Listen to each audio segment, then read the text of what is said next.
¿Sabías que el Park Güell no fue siempre un oasis verde? Antes de convertirse en una de las joyas de Barcelona, este lugar era un terreno árido, erosionado y casi inhóspito. Un suelo seco donde la loca madre quedaba expuesta a la poca tierra fértil desaparecida con cada lluvia. Pero Gaudí no lo vio como un obstáculo, sino como una oportunidad. Para él, la arquitectura no solo debía integrarse en la naturaleza, sino también regenerarla. Así que ideó un plan brillante. No solo diseñó estructuras icónicas, sino que también transformó el paisaje, aprovechando el agua de forma magistral y reintroduciendo la vegetación de manera estratégica. El resultado no fue solo un parque, sino un ecosistema vivo donde cada elemento, desde los caminos hasta los viaductos y las plazas, cumplían una función ambiental. Quédate hasta el final porque te voy a mostrar cómo Gaudí logró esta hazaña y cómo sus estrategias pueden inspirar el diseño sostenible de hoy. Barcelona, finales del siglo XIX. La ciudad está en plena transformación. La revolución industrial ha cambiado su paisaje, las fábricas crecen, los barrios obreros se expanden y la demanda de recursos naturales aumenta drásticamente. Pero este progreso tiene consecuencias. Los bosques mediterráneos que rodeaban la ciudad han sido talados para abastecer la industria.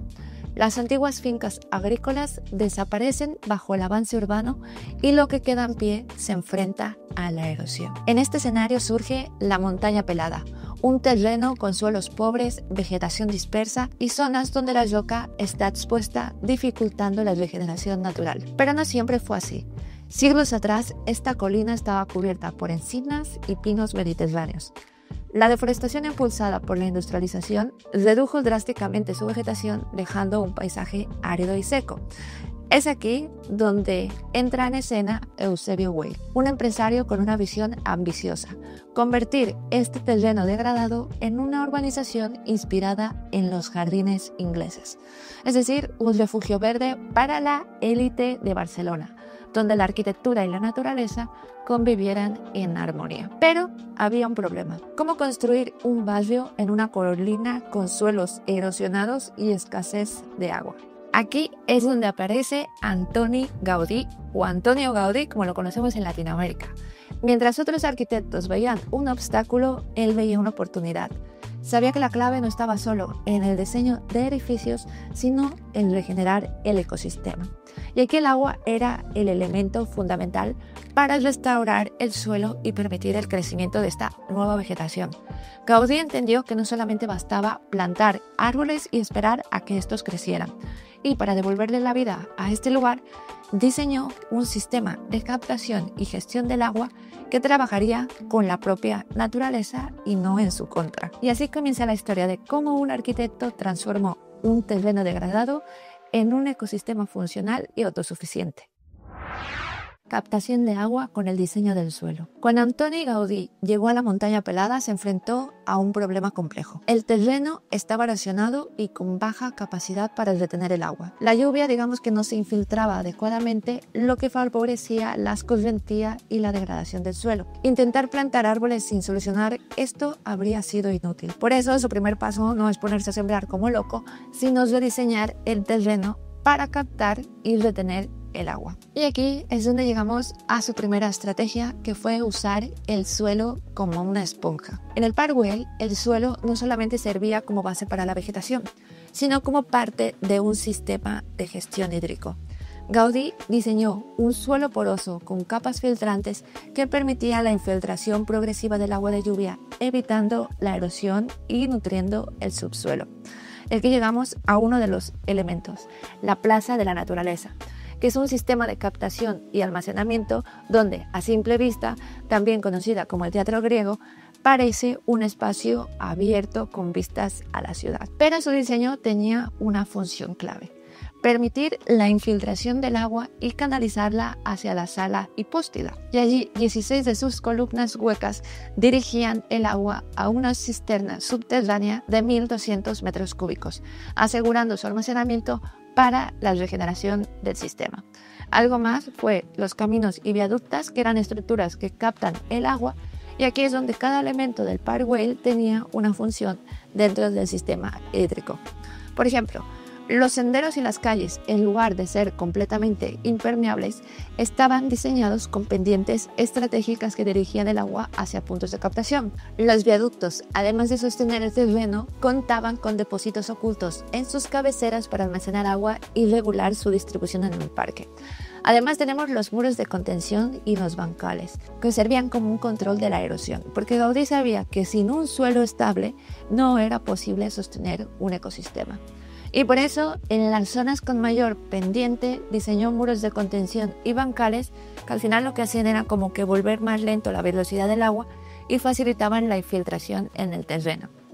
Además, muchos de estos muros estaban construidos con piedra en seco, permitiendo que el agua se filtrara gradualmente, ayudando a mantener la humedad en el suelo. Nada en el Park Güell fue diseñado por casualidad. Desde la estructura del suelo hasta la disposición de las construcciones, todo fue diseñado para transformar un terreno degradado en un ecosistema funcional y autosuficiente. Pero captar el agua es solo una parte de la ecuación. Y ahora la pregunta es, ¿dónde se almacena y cómo se distribuye?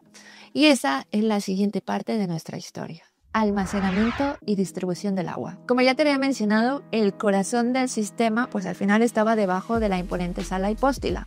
Con sus 86 columnas tóricas sosteniendo la Plaza de la Naturaleza, se va a encontrar una de las soluciones más innovadoras del Park Güell. Una cisterna subterránea con capacidad, como ya te había dicho, de almacenar 1.200 metros cúbicos de agua. Y es que el agua de lluvia se filtraba a través del suelo de la Plaza de la Naturaleza. Era conducida por estas 16 columnas huecas de la sala hipóstila hasta la cisterna. Este sistema permitía almacenar agua de manera eficiente para su posterior uso en el parque. Y aquí llegamos a la Fuente del Dragón, porque esta es mucho más que un adorno. En la gran escalinata de acceso al Park Güell se encuentra la icónica Fuente del Dragón, que más allá de su valor estético, esta fuente formaba parte del sistema de agua del parque. Aunque no hay evidencia de que su función principal fuera liberar el exceso de agua de la cisterna, sí que se sabe que el agua de la fuente formaba parte del circuito hídrico del parque, y muchos expertos confirman de que sí se ha utilizado este dragón para al final expulsar este excedente del agua. Pero, más allá de la gran cisterna bajo la sala hipóstila, existen indicios de que Gaudí incorporó depósitos de agua en otros puntos del parque. Se han identificado al menos 3 grandes sistemas de almacenamiento, que es la cisterna principal bajo la sala hipóstila, que es la mayor de todas, después depósitos en los viaductos que se cree que almacenaban agua para su distribución, aunque su función exacta todavía continúa en estudio. Y también otras posibles reservas en puntos elevados del parque, como la Glorieta y algunas áreas cercanas a Can Lagard. Pero almacenar agua no era suficiente. Gaudí diseñó el Park Güell como un sistema donde el agua circulara por el paisaje de manera eficiente. Por ello, utilizó elementos estratégicos. Como ya te había mencionado, teníamos los muros de contención, que eran sistemas de filtración, que eran diseñados con piedra en seco para retener la humedad y filtrar el agua lentamente. También teníamos estos caminos que tenían inclinaciones estratégicas que dirigían el agua hacia zonas donde podían infiltrarse sin causar erosión. Así que cada detalle del Park Güell fue pensado para maximizar el uso del agua, asegurando de que el ecosistema pudiera sostenerse sin depender de fuentes externas. Y es que Gaudí no solamente diseñó un sistema funcional, sino que hizo una verdadera infraestructura autosuficiente. Y es un modelo que más de un siglo después sigue siendo una referencia para la arquitectura. Pero la transformación de la montaña pelada no estaría completa sin el último paso: una reforestación inteligente. ¿Y cómo logró Gaudí devolverle vida a este paisaje? Pues esta es la siguiente parte de nuestra historia. Reforestación inteligente. Gaudí había resuelto el problema del agua en la montaña pelada. El suelo podía captar el agua de lluvia, almacenarla y distribuirla estratégicamente. Pero aún faltaba el paso más desafiante: devolverle la vida a un paisaje donde la vegetación era escasa y el suelo estaba agotado. Restaurar el sistema no era tan simple como sembrar árboles al azar. Para que la vegetación sobreviviera y se regenerara de forma sostenible, Gaudí diseñó un plan de deforestación que combinaba la selección de especies adecuadas, la preparación del terreno y el uso de viveros estratégicos. Porque Gaudí no solo buscaba reforestar, sino crear un sistema funcional y autosuficiente. Y para ello aprovechó los árboles que aún quedaban de la antigua finca agrícola, como algarrobos, almendros y olivos, y los combinó con especies adaptadas al clima mediterráneo. Entre las especies que se introdujeron se encuentran los pinos piñoneros, que estos proporcionaban sombra y ayudaban a fijar el suelo. También las encinas, que son altamente resistentes a la sequía y son típicas del bosque mediterráneo. Además agregó plantas ornamentales y arbustivas como glicinias y bugambilias para enriquecer el paisaje. Y bueno, más allá de una simple deforestación, el objetivo era restaurar el equilibrio ecológico de la montaña pelada, combinando vegetación autóctona con especies de crecimiento rápido para que de esta manera se pudiera estabilizar el suelo. Pero seleccionar las especies adecuadas no era suficiente. Había que asegurarse de que pudieran adaptarse al terreno sin fracasar en el intento. Y para eso se establecieron viveros dentro del parque, donde las plantas eran cultivadas antes de ser trasplantadas a distintas zonas. Estos viveros tenían 3 funciones principales. La primera era asegurar la supervivencia de las plantas antes del trasplante. Algo más era adaptar progresivamente las especies a las condiciones del suelo. También reducir la erosión y estabilizar el terreno con vegetación controlada. Y bueno, digamos que la existencia de viveros centrales y viveros volantes permitió distribuir las plantas según las necesidades de cada zona del parque. Gaudí no solo diseñó un bosque funcional, también integró la vegetación en la arquitectura, creando un paisaje donde la naturaleza y las estructuras se fusionaban en armonía. Para lograrlo, organizó la vegetación en distintos niveles. Árboles altos como encinas y pinos que daban sombra y reducían la evaporación del agua. Después, arbustos y plantas trepadoras como glicinas y bugambilias que suavizaban las estructuras de piedra. Y después tenemos las especies de sotobosque que contribuían a mantener la humedad y la biodiversidad. Digamos que el resultado fue un paisaje en constante evolución, donde la arquitectura y la naturaleza no estaban separadas, sino que se complementaban. El Park Güell que conocemos hoy no es exactamente el que Gaudí imaginó. Tras la muerte de Eusebio Güell, el proyecto residencial quedó abandonado y muchas áreas del parque dejaron de recibir mantenimiento. Aún así, la base del ecosistema diseñado por Gaudí sigue en pie, aunque con muchas cuestiones de mantenimiento pues los han ido tapando. Pero bueno, muchas de las especies que introdujo han prosperado y la combinación de estrategias de reforestación, captación de agua y almacenamiento han permitido que el parque conserve su biodiversidad más de un siglo después. Gaudí y la visión de una ciudad en armonía con la naturaleza. Su visión para el Park Güell iba mucho más allá. Imaginó una zona residencial donde la arquitectura, la naturaleza y el agua coexistieran en equilibrio. Digamos que era un modelo de urbanización integrada con el entorno. En un momento pues, en el que nadie, absolutamente nadie, hablaba de sostenibilidad. Pero el proyecto no tuvo el éxito esperado. De las 60 viviendas planeadas, solo se construyeron 2. Finalmente, la finca fue vendida al Ayuntamiento de Barcelona, que en 1926 la convirtió en un parque público. Bueno, público, porque la parte de la Plaza de la Naturaleza y donde está el dragón y las columnas se tiene que pagar. Pero si eres residente de Barcelona, sabemos que hay trucos para entrar gratis. A simple vista podría parecer un fracaso, pero en realidad la idea de Gaudí pues no era un error, sino una visión adelantada a su tiempo. Su diseño se basaba en principios que hoy son esenciales para la arquitectura y el urbanismo sostenible.